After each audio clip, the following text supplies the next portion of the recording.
Hey guys, coming at you from a different angle today. So I'm going to show you how to do a basic chakra layout and crystal healing session on yourself.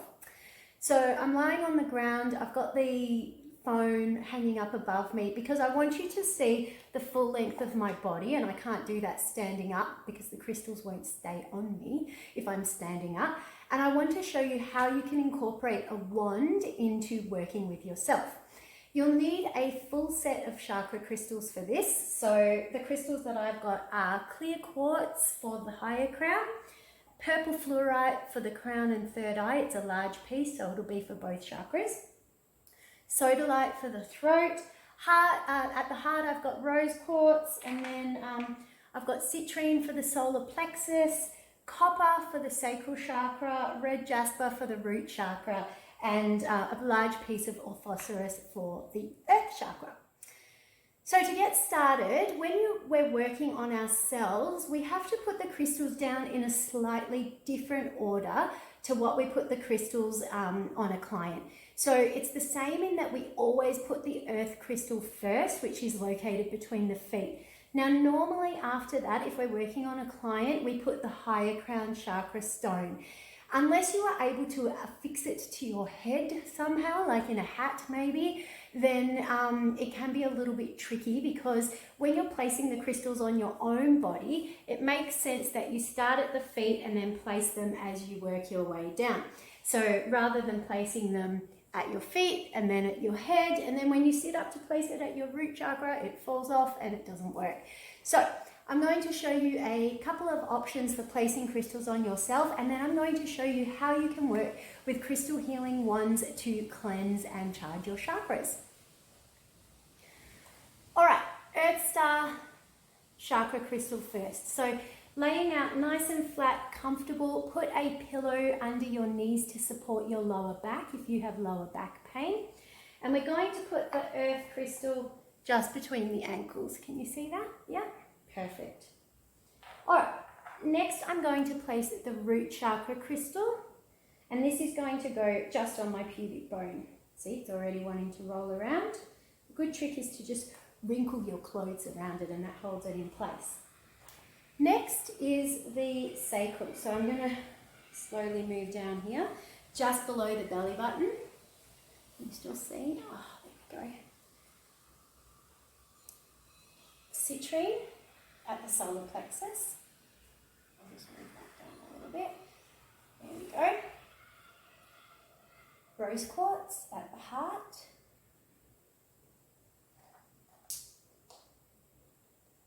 Sodalite at the throat, purple fluorite at the third eye and crown, and clear quartz at the higher crown. And I completely forgot to get my wands within reach. 1 second. Oh, there they are. All right. Now we're ready to go. Normally I work with 2 wands when I'm working with a client, but when I'm working on myself, this just becomes all a bit too tricky. So I'm just going to work with 1 wand, which is a clear quartz Lemurian wand. Always wake the wand up by rubbing it.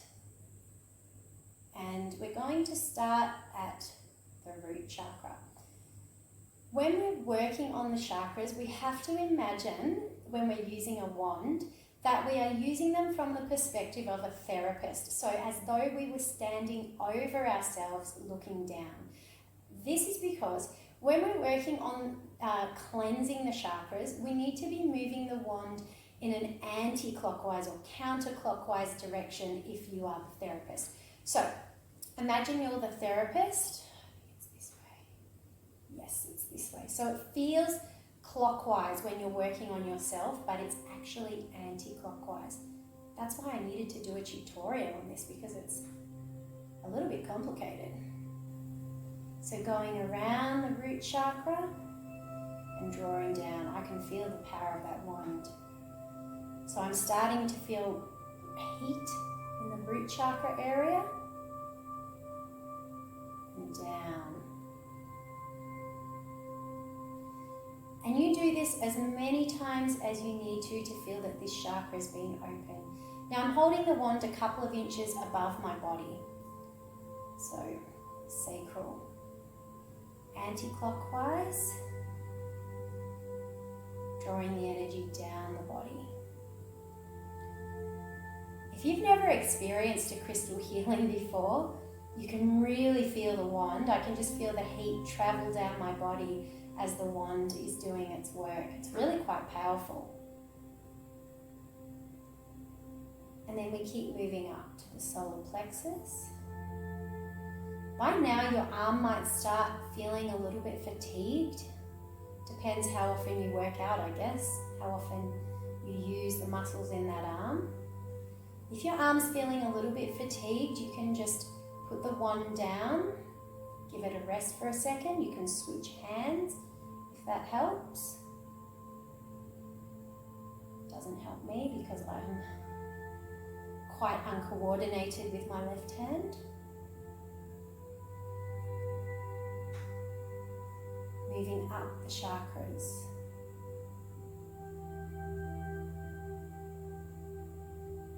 Oh, so warm and tingly. It's amazing.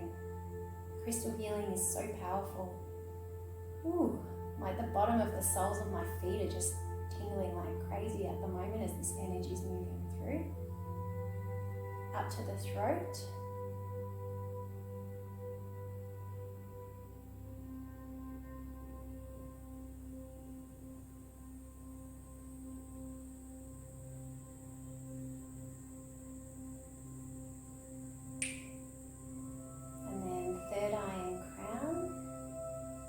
We can just do both chakras together here.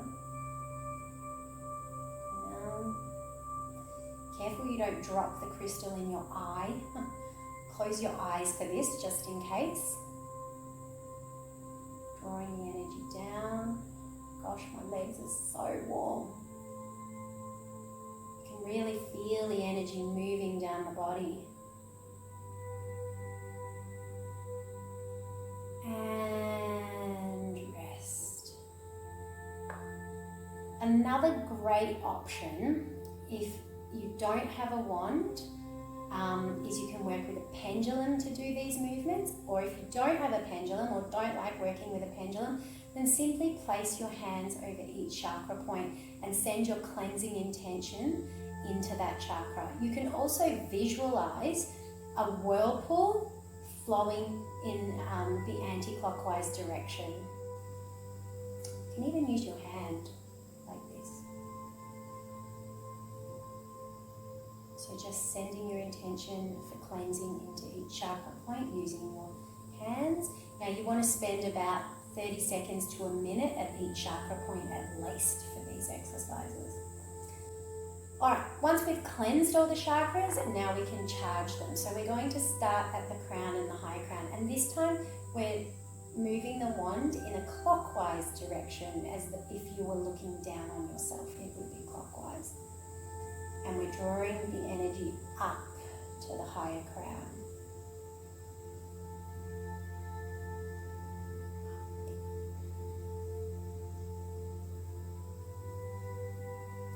Moving down the body to the throat.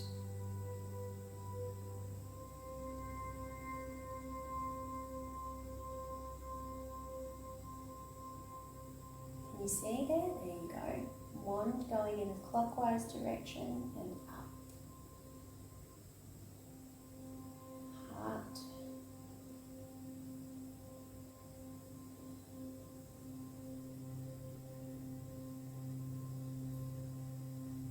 You can spend as much time as you feel you need. There might be some chakras, oops, I skipped my solar plexus, there we go. There might be some chakras that feel like they need a lot of work and attention, and others that feel really good and don't need as much attention. Just feel into your body, use your intuition, and you'll know what to do. Trust yourself. Okay, sacral chakra.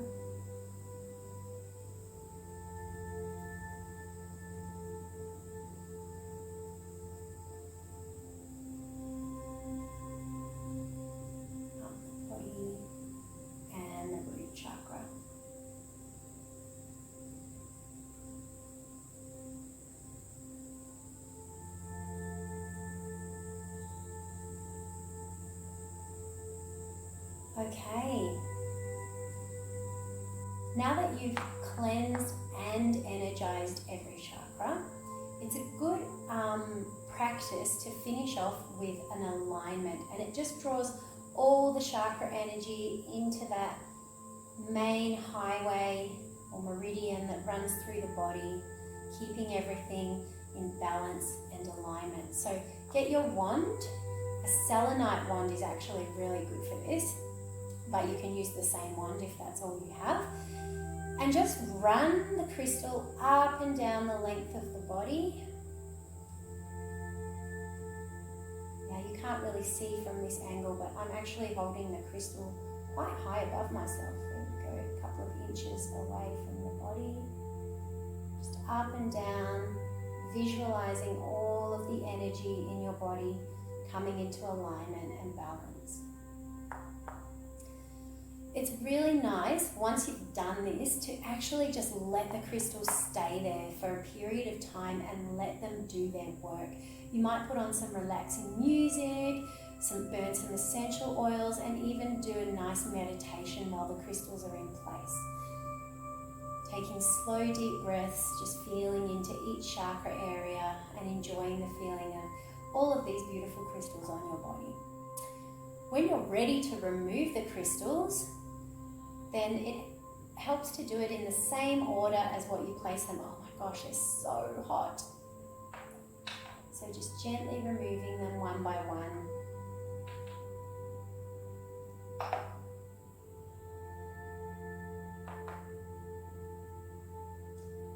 And finally, the grounding crystal. Oh, I practice my Pilates. Oh, there we go. And to ground, once you finish the session, you can just hold your grounding crystal at the base of your spine. Just holding it in place for about 30 seconds.